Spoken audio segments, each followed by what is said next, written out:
Hello बच्चों, सभी को मेरा नमस्कार। डीएस बायो एजुकेशन के डिजिटल प्लेटफॉर्म पर आपका हार्दिक स्वागत करता हूं। आज हम शुरू करने जा रहे हैं आनुवांशिकी, जिसे कहते हैं जेनेटिक्स। ठीक है, अब देखिए, जेनेटिक्स में दो शब्द आते हैं, एक तो वंशागति और एक विविधता। जेनेटिक्स की परिभाषा, आनुवांशिकी की परिभाषा है क्या?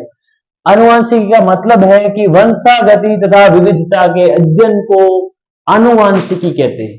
वंशागति और विविधता के अध्ययन को आनुवांशिकी कहते हैं। क्या कहते हैं? अब देखें, क्या बोले? वंशागति और विविधता के अध्ययन को क्या कहते हैं? आनुवांशिकी। ठीक है, दो शब्द आए हैं जो कि नए हैं, वंशागति और विविधता। इसमें वंशागति का मतलब है कि लक्षणों का एक पीढ़ी से अगली पीढ़ी में जाना क्या कहलाता है? वंशागति। जैसे लक्षण कौन कौन से? त्वचा का रंग है, त्वचा का रंग है। एंड विविधता क्या है? दूसरा, जब लक्षण एक पीढ़ी से अगली पीढ़ी में जाते हैं तब होने वाले या आने वाले जो परिवर्तन हैं उन्हें क्या कहते हैं? विविधता। क्या बोलते हैं? विविधता। तो विविध वंशागति क्या हुई? लक्षणों का एक पीढ़ी से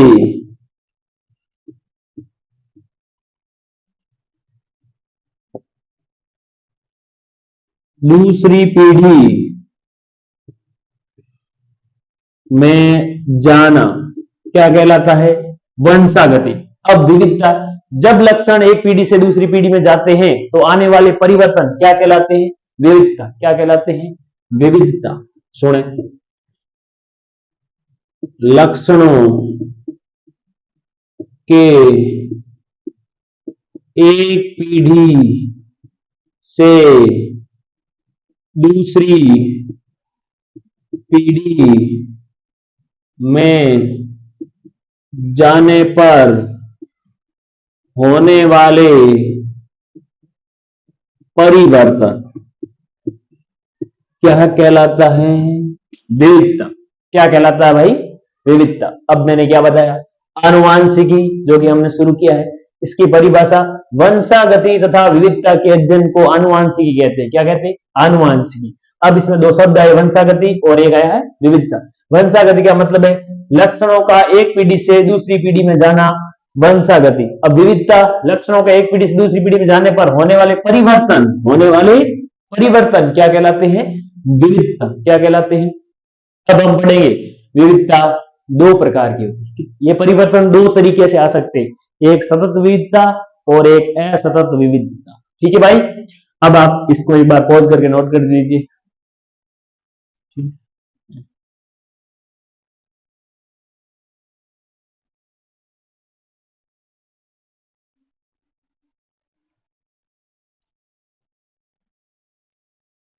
उम्मीद है आपने नोट कर लिया होगा।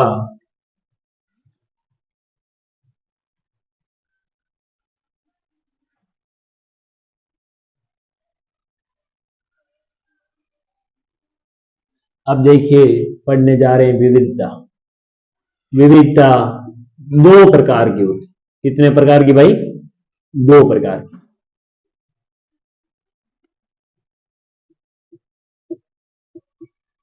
एक होती है सतत विविधता और एक होती है असतत विविधता। सतत विविधता और असतत विविधता। अब देखिए, सतत विविधता क्या होती है? जो पीढ़ी दर पीढ़ी, हर पीढ़ी में, मतलब हर पीढ़ी में जो अभिव्यक्त हो, वो कौन सी विविधता है? हर पीढ़ी में आने वाले परिवर्तन क्या कहलाती है? सतत विविधता। किसी भी एक पीढ़ी में, किसी भी एक यादृच्छिक रूप से जो उत्पन्न होने वाली विविधता है, वो कौन सी है? असतत विविधता। अब देखिए, इस सतत विविधता का जो कारण है और असतत विविधता का कारण। सतत विविधता का तो कारण है जीन विनिमय। क्या कारण है भाई? जीन विनिमय। अब देखिए, सतत क्यों बोला है? क्योंकि ये हर पीढ़ी में देखी जाती है। किसमें देखी जाती है? हर पीढ़ी में। और असतत विविधता, इसका कारण है उत्परिवर्तन। क्या कारण है भाई? उत्परिवर्तन, जिसको अपन म्यूटेशन कहते हैं, उत्परिवर्तन। इधर देखिए, अब जीन विनिमय एक शब्द आया जो कि नया है। जीन विनिमय का मतलब क्या होता है? अब देखिए, कभी भी मनुष्य है तो मनुष्य में कौन सा जनन होता है? लैंगिक जनन। कौन सा जनन होता है? लैंगिक जनन। अब देखिए, मनुष्य में लैंगिक जनन होता है। लैंगिक जनन के दौरान सामान्यतः कौन सा विभाजन देखा जाता है? मियोसिस, अर्धसूत्री विभाजन। कौन सा विभाजन देखा जाता है? अर्धसूत्री विभाजन। और उस अर्धसूत्री विभाजन में आपने सुना होगा एक घटना देखी जाती है, जीन विनिमय। कौन सी घटना देखी जाती है भाई? जीन विनिमय। कौन सी देखी जाती है? जीन विनिमय। ठीक है भाई। इसी घटना के कारण, अब इसका मतलब बताइए क्या होता है? इसी घटना के कारण क्या देखी जाती है? सतत विविधता। अब देखिए, मनुष्य में युग्मक बनेगा, नर युग्मक, शुक्राणु, मादा युग्मक, अंडाणु बढ़ेंगे। उस समय क्या होगा? मियोसिस। उस समय क्या होगा? मियोसिस। क्या होगा भाई? अर्धसूत्री विभाजन होगा। और अर्धसूत्री विभाजन के दौरान क्या देखा जाएगा? जीन विनिमय। जिससे क्या उत्पन्न होगा? परिवर्तन या विविधता। उस विविधता को क्या बोलते हैं? सतत विविधता। सतत क्यों बोला? क्योंकि हर पीढ़ी में क्या देखी जाएगी? हर पीढ़ी में क्या देखा जाता है? मियोसिस। युग्मक निर्माण हर पीढ़ी में होता है और हर पीढ़ी में मियोसिस देखा जाएगा। इसी कारण हर पीढ़ी में क्या देखी जाएगी? जीन विनिमय। क्या देखा जाएगा? जीन विनिमय। इसी कारण हर पीढ़ी में क्या देखी जाती है? सतत विविधता। अब ऐसा सतत विविधता, ये तो उत्परिवर्तन यादृच्छिक रूप से कोई भी कभी कभार किसी भी एक पीढ़ी में आ गया, जो परिवर्तन होते हैं उन्हें क्या बोलेंगे? उत्परिवर्तन, जो कि बहुत बड़ा परिवर्तन है। ठीक है भाई। अब देखिए शब्द जीन विनिमय। जीन विनिमय क्या होता है समझे?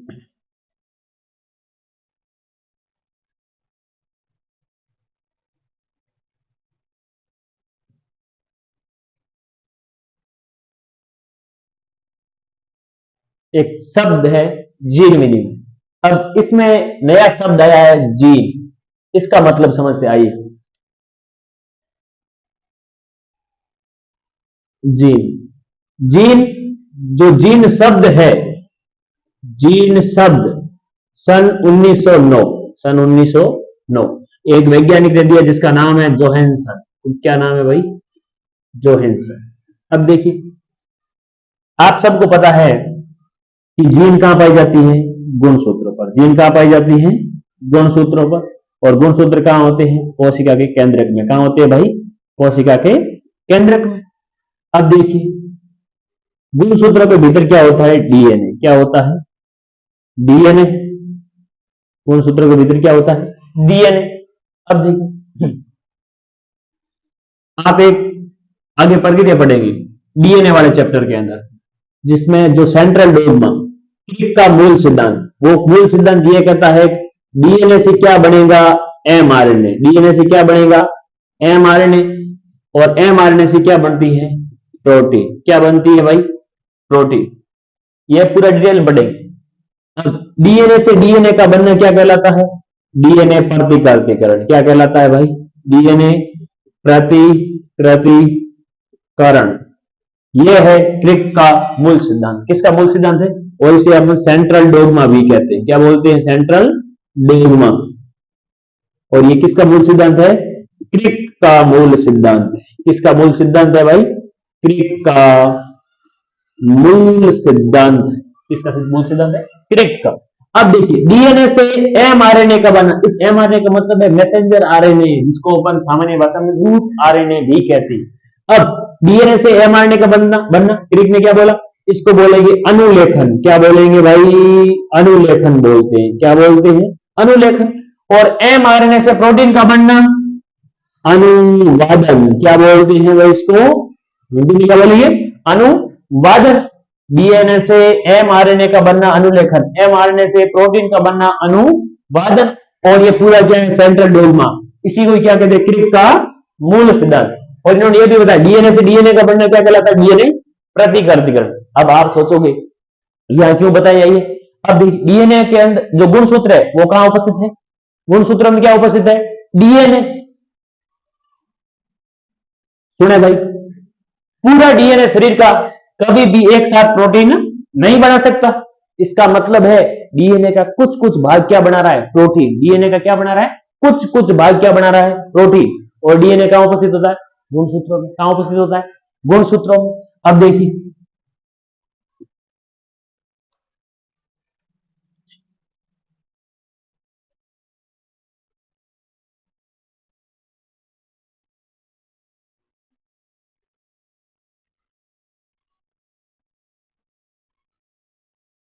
अंदर जो मैंने बनाए हैं वो डीएनए है, और डीएनए का पूरा भाग एक साथ कभी भी प्रोटीन नहीं बना सकता, कभी भी प्रोटीन नहीं बना सकता है।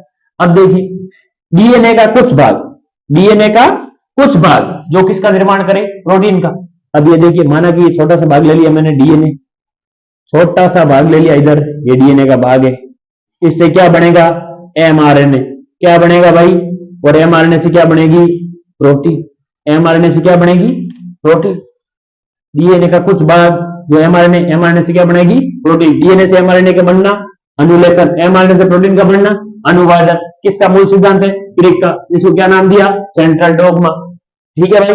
अब देखिए यहां भी डीएनए का जो कुछ भाग है वो क्या बनाएगा, प्रोटीन। क्या बनाएगा, प्रोटीन।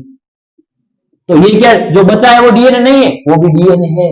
तो जीन की परिभाषा क्या है, डीएनए का क्रियात्मक भाग, डीएनए का क्रियात्मक भाग, डीएनए का क्रियात्मक भाग जो किसका निर्माण करे, प्रोटीन का, क्या कहलाता है, जीन। क्या कहलाता है, जीन। इसका मतलब दो कथन आते हैं, यहां पे लिख रहा हूं मैं, सभी जीन डीएनए है। दूसरा है सभी डीएनए जीन है। सुने, सभी जीन डीएनए है। ये देखिए ये जीन है, किसका भाग है, डीएनए का। किसका भाग है भाई, ये है क्या, जो मैंने दो बनाई ये क्या है, ये जीन है। ये क्या है भाई, जीन है। मैंने क्या बोला, डीएनए का क्रियात्मक भाग जो प्रोटीन का निर्माण करे वो क्या कहलाता है, जीन। इसका मतलब डीएनए का ही भाग है। ये कथन क्या, सभी जीन डीएनए है, बिल्कुल राइट है। लेकिन सभी डीएनए, ये भी डीएनए, ये जो बचा है वो डीएनए नहीं है क्या, क्या ये जीन है। इसका मतलब सभी डीएनए जीन नहीं है। कथन क्या है, असत्य। कथन क्या है, असत्य। परिभाषा क्या ध्यान रखनी जीन की, डीएनए का क्रियात्मक भाग जो प्रोटीन का निर्माण करे वो क्या कहलाता है, जीन। लिख रहा हूं मैं,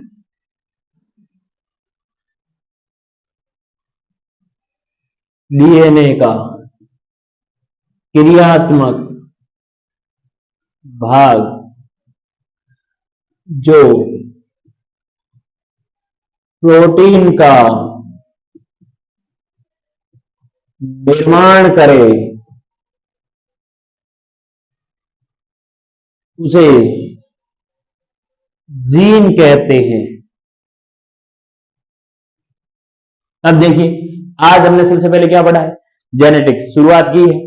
जेनेटिक्स, इसके अंदर जेनेटिक्स की परिभाषा, वंशागति तथा विविधता के अध्ययन को क्या कहते हैं, आनुवांशिकी। क्या कहते हैं, आनुवांशिकी। जिसमें शब्द आया है वंशागति। वंशागति का मतलब लक्षणों का एक पीढ़ी से अगली पीढ़ी में जाना, क्या कहलाता है, वंशागति। जैसे किसी के माँ बाप का रंग गोरा, अगली पीढ़ी में जाएगा गोरा, लेकिन कुछ भी उसमें जो परिवर्तन आएंगे वो क्या कहलाती है, वो क्या कहलाती है, विविधता। क्या कहलाती है भाई, विविधता। वंशागति क्या, लक्षणों का एक पीढ़ी से अगली पीढ़ी में जाना, वंशागति। जब लक्षण एक पीढ़ी से अगली पीढ़ी में जाते हैं तब होने वाले परिवर्तन क्या कहलाते हैं, विविधता। विविधता क्यों उत्पन्न होती है, विविधता दो प्रकार की होती है, सतत और असतत। सतत विविधता जो हर पीढ़ी में देखी जाती है, असतत विविधता जो किसी एक पीढ़ी में देखी जाती है, और उसका कारण है उत्परिवर्तन। और सतत विविधता का कारण है जीन विनिमय। जीन विनिमय पढ़ने से पहले हमने एक शब्द आया जीन। जीन जीन शब्द 1909 में किसने दिया, जोहानसन ने। अब देखिए उसमें उससे इसको पढ़ने से पहले एक क्रिक का मूल सिद्धांत सेंट्रल डोग्मा, वो क्या कहता है, डीएनए से एमआरएनए का बनना क्या कहलाता है, अनुलेखन। एमआरएनए से प्रोटीन का बनना क्या कहलाता है, अनुवादन। डीएनए से डीएनए का बनना क्या कहलाता है, डीएनए प्रतिकृतिकरण। ये क्या है, एक सेंट्रल डोग्मा। किसने दिया, क्रिक ने। किसने दिया, इसी कारण इसको क्रिक का मूल सिद्धांत भी कहते हैं। अब देखिए जीन कहां पाई जाती है, गुणसूत्रों पर। कहां पाई जाती है, गुणसूत्रों पर। जीन है क्या, डीएनए का वो क्रियात्मक भाग जो किसका निर्माण करे, प्रोटीन का। किसका निर्माण करे, प्रोटीन का। क्या कहलाता है, जीन। क्या कहलाता है भाई, जीन। ठीक है भाई, दो कथन आए, सभी जीन डीएनए है। सभी जीन डीएनए है, बिल्कुल है, बिल्कुल है। और सभी डीएनए जीन है, नहीं। सभी डीएनए, ये भी डीएनए का भाग है, ये भी डीएनए का भाग, लेकिन जो बचा है वो भी तो है, तो डीएनए, लेकिन उसको हम जीन नहीं बोल सकते हैं। आज के लिए इतना ही, बाकी बातें अगली क्लास में करेंगे। हमारे चैनल को शेयर करें, सब्सक्राइब करें एंड लाइक करें। धन्यवाद।